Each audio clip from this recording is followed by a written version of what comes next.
This 1872 school portrait looks hopeful until you see the chalkboard. At least, that's what the caption claimed when the photograph first appeared in a Pennsylvania Historical Society catalog. Neat rows of young boys in dark wool uniforms, a teacher with her hands folded, the promise of education. Until a museum archivist named Sarah Chen noticed something that had been hiding in plain sight for over a century. Sarah had been cataloging photographs at the National Archives Annex outside Philadelphia for 11 years. She had processed thousands of images from the assimilation era, most of them painful to look at even in the best light. But this one stopped her cold on a Tuesday morning in March. Not because of what it showed, but because of what someone had tried to erase. The photograph measured 8 by 10 inches, mounted on thick cardboard that had gone gray at the edges. 23 boys sat in 4 rows in what appeared to be a classroom, somewhere between 8 and 14 years old. Their hair had been cut short in the same severe style. They wore identical dark jackets with brass buttons, white collars that looked stiff enough to hurt. Most stared directly at the camera with expressions that gave nothing away. A few looked down. One boy in the second row had his hands clenched so tightly in his lap that his knuckles showed white even in the faded print. Behind them stood a woman in her 30s, her dress buttoned to the throat, her face arranged in what might have been pride or satisfaction. To her left, a chalkboard stretched across the wall. Sarah had glanced at it a dozen times while recording the catalog information. Student work, she assumed, practice sentences or arithmetic. She was about to move on to the next box when something about the chalk marks caught the light differently. She pulled the photograph closer, tilted it under the lamp. The writing on the board was layered. Underneath the neat English script, other words showed through, half rubbed out but still legible in places. Names, she realized, indigenous names written in an unfamiliar hand, each one partially erased and overwritten with names like John, Thomas, Samuel, Peter. The erasure was incomplete, as if whoever had cleaned the board had been interrupted, or as if the photographer had wanted this particular composition, this exact moment of transformation. Sarah set the photograph down carefully. Her hands were shaking slightly. This was not just a pretty old photo. Something here was wrong. She had seen plenty of assimilation-era images before. They were a standard part of American photographic history, uncomfortable but well documented. Before and after portraits showing children in traditional dress next to the same children in uniforms. Group shots at Indian boarding schools meant to showcase civilization and progress. Sarah had learned to catalog them efficiently, to note the institutional propaganda without letting it paralyze her work. But she had never seen one that showed the process of name erasure in action, caught mid-performance. Sarah pulled out her loupe and examined the image again, inch by inch. The photographer's studio mark was embossed in the lower right corner, G.W. Scott, Carlisle.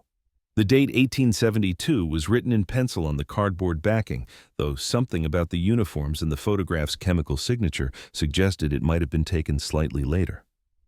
On the reverse side, someone had written in different ink, "Progress at Meadowbrook Industrial School, Class 3.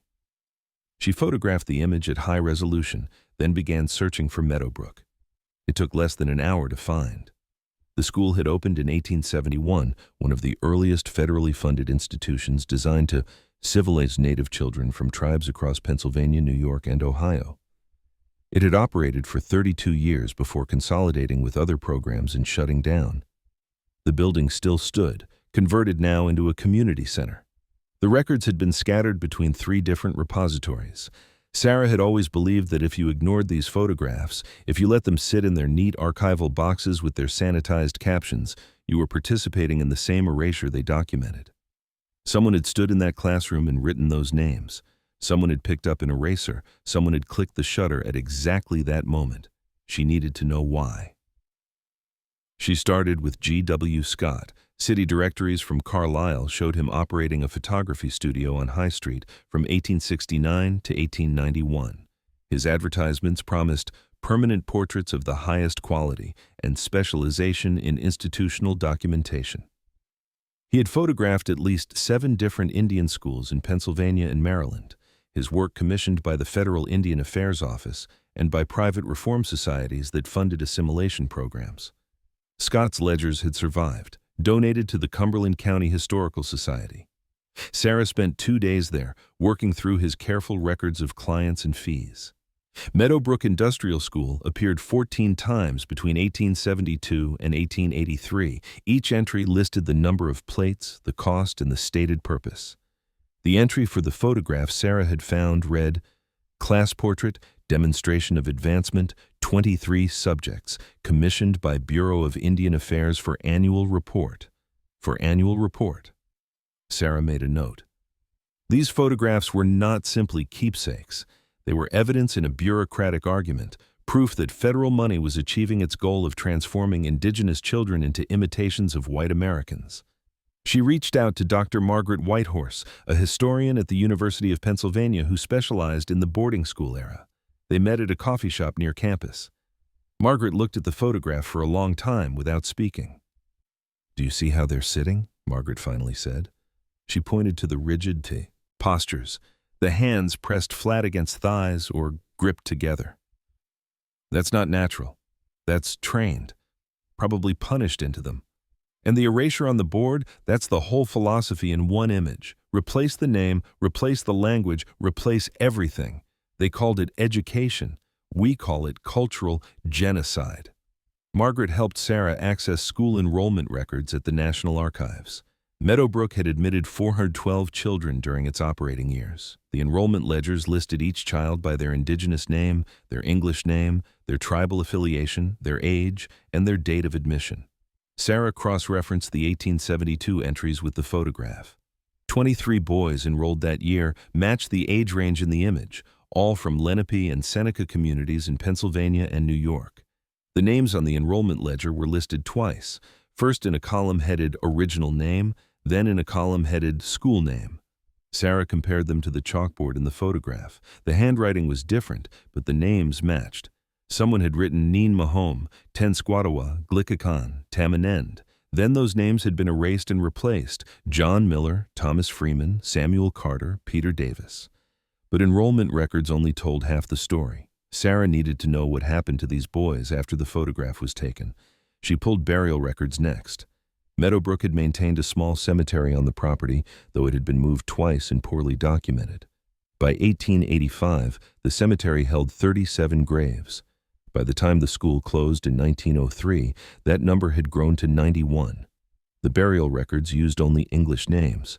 John Miller, buried April 1873, age estimated 11, cause of death consumption. Thomas Freeman, buried January 1874, age estimated 12, cause of death pneumonia. Samuel Carter, buried November 1872, age estimated 10, cause of death fever. Peter Davis, buried March 1875, age estimated 13, cause of death complications. Sarah sat back from the microfilm reader. 4 of the boys in the photograph had been dead within 3 years, maybe more. But the records were incomplete, the ages only estimates. Without the chalkboard showing the name transition, there would have been no way to connect the burial records back to the enrollment ledgers, no way to trace these children back to their families and tribes. The English names had done exactly what they were designed to do. They had severed the children from their past. She called Margaret again. "I need help understanding the medical records. These causes of death, are they what they seem?" Margaret's voice was quiet. Consumption, pneumonia, fever, complications. Those words could mean almost anything. Tuberculosis spread like wildfire in the schools because the buildings were overcrowded and poorly ventilated. Children died of treatable illnesses because medical care was inadequate or withheld. Some died of violence and it was written up as accident or sudden illness. Some died of what we would now call depression or failure to thrive because they were so far from home and so completely cut off from everything they knew. The records almost never tell the full truth. Sarah traveled to Carlisle the following week. The Meadowbrook building still stood on the edge of town, a large brick structure with tall windows, converted now into a community arts center. The cemetery had been relocated in 1955 when the property was sold. She found it behind a Methodist church 2 miles away, a small fenced plot with rows of uniform white stones. Most were marked only with English names and dates. A few had no names at all, just numbers. She met with the church archivist, an elderly man named Robert Kimball, who had grown up in Carlisle and remembered when the graves were moved. It was controversial, he said. Some people wanted them left where they were, said it was disrespectful to move them. Others said the cemetery was an eyesore and the property was worth more without it. The church agreed to take them. We did our best, but the records were already a mess by then. Lots of graves were never properly marked in the first place. Sarah asked if she could see the relocation paperwork. Robert brought out a cardboard box filled with forms, maps, and correspondence from 1955. One document caught her attention, a list of the graves that could not be definitively identified, 38 of the 91. The relocation team had done what they could, matching burial plots to whatever records existed, but gaps and contradictions made certainty impossible. She photographed every page. Back at her apartment, she began building a database, trying to match enrollment records to burial records to relocation documents. The photograph with the chalkboard became her key. If she could identify which boys appeared in that specific image, she could trace at least some of them through the system, connect their indigenous names to their assigned English names to their burial records. She brought in another expert, Dr. James Littlefeather, a genealogist and tribal historian who worked with Lenape and Seneca communities trying to locate children who had been sent to boarding schools and never returned. James looked at the photograph and the chalkboard for a long time. "This is what families have been searching for," he said. "Most of them know a child was taken. They have the stories passed down. But the paper trail goes cold because the schools changed their names and the records are scattered or destroyed. If we can match these chalkboard names to the enrollment ledgers and then to the burial records, we can finally tell some families what happened, where their relatives are buried, what they were renamed, how they died." They worked together for 3 months, cross-referencing every source they could find. School attendance records, medical logs, disciplinary reports, transfer documents, correspondence between school administrators and the Bureau of Indian Affairs, newspaper articles about the school's supposed successes, letters from parents asking about children who had stopped writing home. The pattern that emerged was worse than Sarah had imagined. The photograph had been taken in November 1872, 6 weeks after the fall term began. By December, 3 boys had been sent to the infirmary with respiratory illness. By March, 2 were dead. The school's superintendent had written to the Bureau of Indian Affairs requesting more funding for heating and medical care, noting that the mortality rate among pupils remains concerning. The request was denied. By June 1873, 4 more boys from that class were dead. The school's annual report for 1873, the report that had commissioned the photograph, made no mention of the deaths. Instead, it celebrated the progress of students in reading, writing, arithmetic, and industrial training. It included 3 photographs, including the one Sarah had found. The caption read, "Students of Meadowbrook demonstrate their advancement in civilized learning and deportment." Sarah found something else in the correspondence files. A letter dated February 1874 from a Lenape woman named Mary Touching Leaves to the school superintendent. It was written in English, probably with help from a missionary or translator. "I am writing to ask about my son who you call Thomas Freeman. His name is Tenskwatawa. He was taken from our community in September 1872. I have not received word from him in many months. Please tell me if he is well. Please let him write to me. Please send him home if he is sick." The response, if there was one, had not survived, but the burial records showed Thomas Freeman, buried January 1874, cause of death pneumonia, age estimated 12, 2 months after his mother's letter. Whether she ever learned what happened to her son, the archives did not say.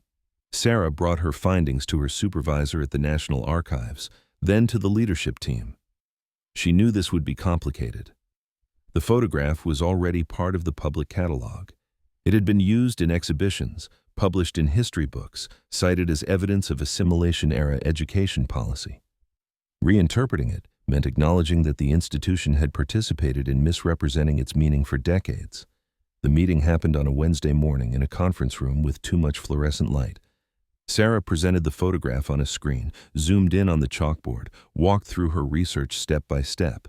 She showed the enrollment records with dual names, the burial records with only English names, the gap that made it impossible to reunite children with their families, impossible for tribes to recover their dead, impossible for history to tell the truth about what had happened in these schools. "We've been displaying this photograph as evidence of educational opportunity," Sarah said. but it's actually evidence of identity erasure and institutional neglect. Those names on the chalkboard were not being taught, they were being eliminated. And because those eliminations were so thorough, families spent generations searching for children who were buried under names they would never recognize.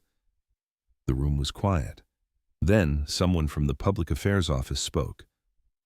This could be controversial. We have donors who descend from the reformers who funded these schools. They believe they were doing good. If we reframe this as genocide, it was genocide, Margaret Whitehorse said. She had come to the meeting as Sarah's expert consultant. The United Nations definition includes acts committed with intent to destroy, in whole or in part, a national, ethnical, racial, or religious group.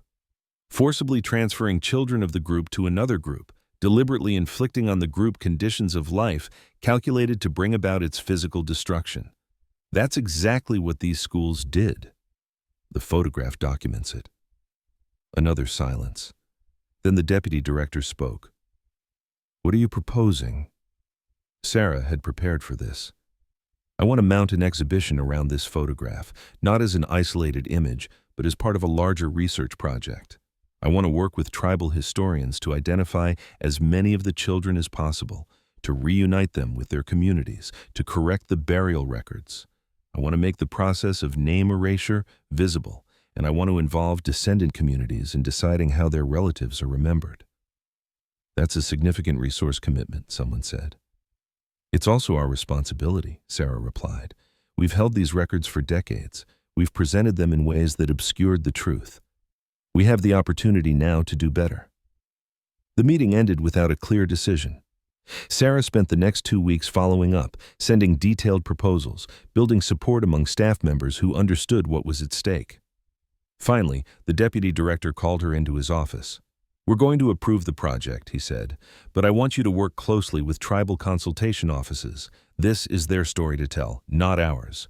We provide the platform and the resources, but they guide the narrative. Sarah agreed immediately. Over the next 8 months, she worked with James Littlefeather and a consultation committee that included representatives from Lenape, Seneca, and other tribal communities that had been affected by Meadowbrook and similar schools. They built the exhibition together, making decisions collectively about what to show and how to frame it. The photograph with the chalkboard became the centerpiece, displayed at large scale so visitors could see the layered names clearly.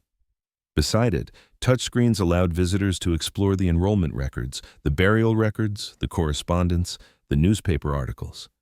An interactive database showed the name chains. Indigenous name to English name to burial record, with gaps marked clearly where the records failed. Most powerfully, the exhibition included testimony from descendant families.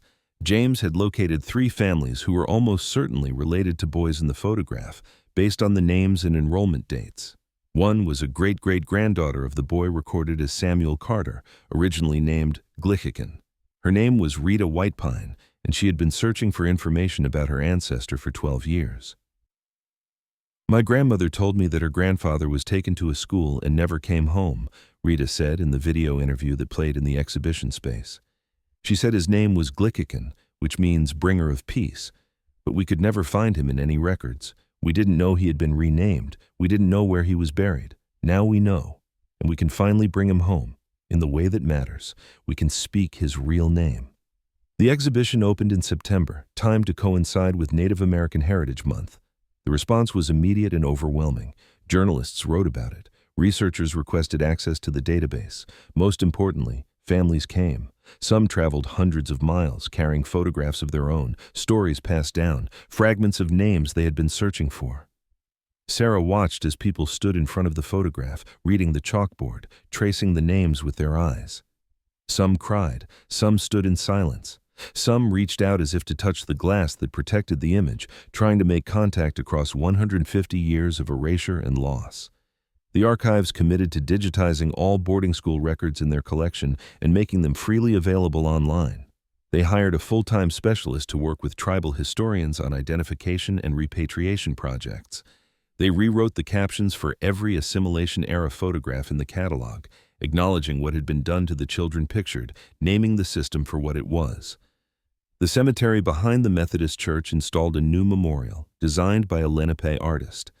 It listed the 91 children buried there, showing both their indigenous names and the English names they had been assigned, with notations indicating which identifications were certain and which were probable.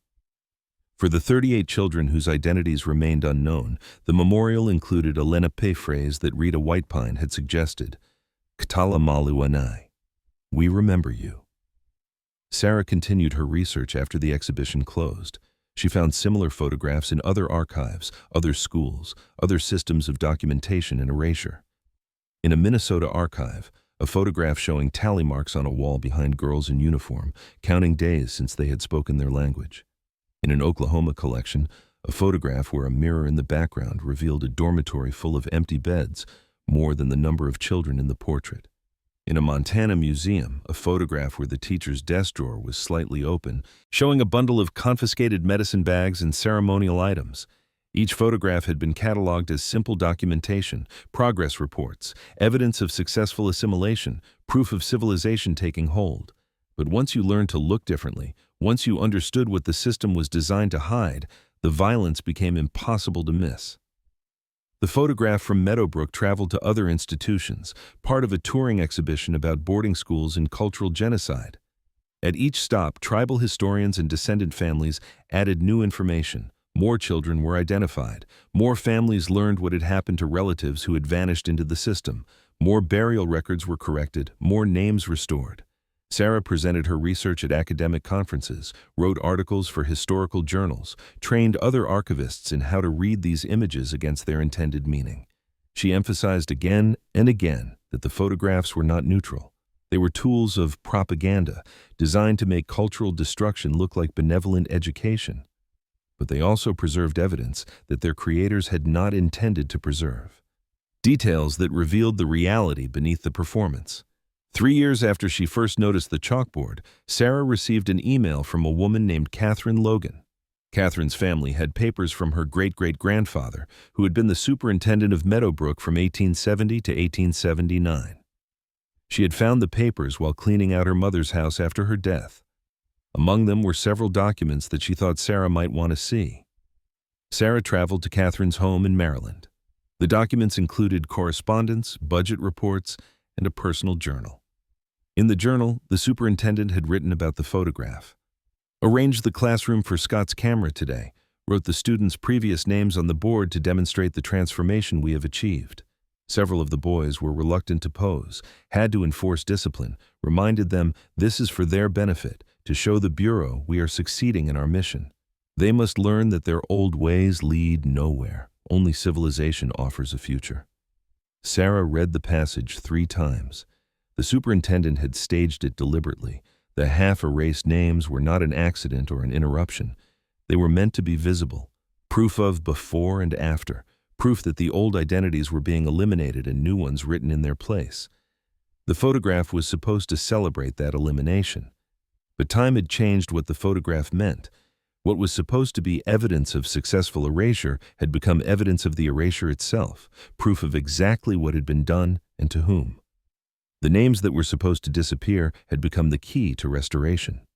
Catherine gave the documents to the archives. Sarah added them to the research database, available to anyone searching for information about the children who had been sent to Meadowbrook.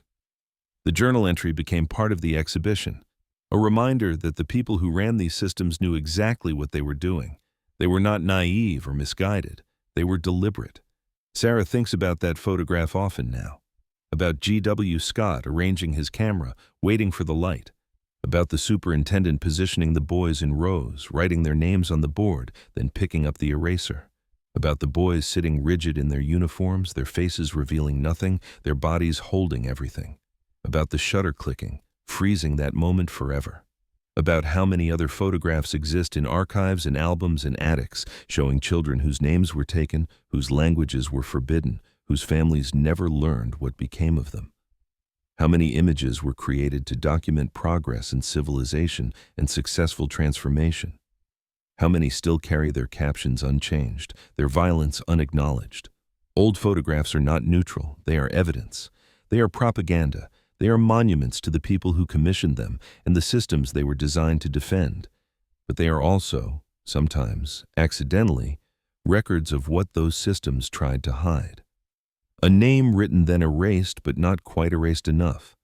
A reflection showing what was meant to be kept out of frame. An expression that breaks through the performance. A detail that survives. Every time someone learns to look differently at these images, to read them against their intended meaning, another piece of the truth becomes harder to erase. Another family finds the child they were searching for.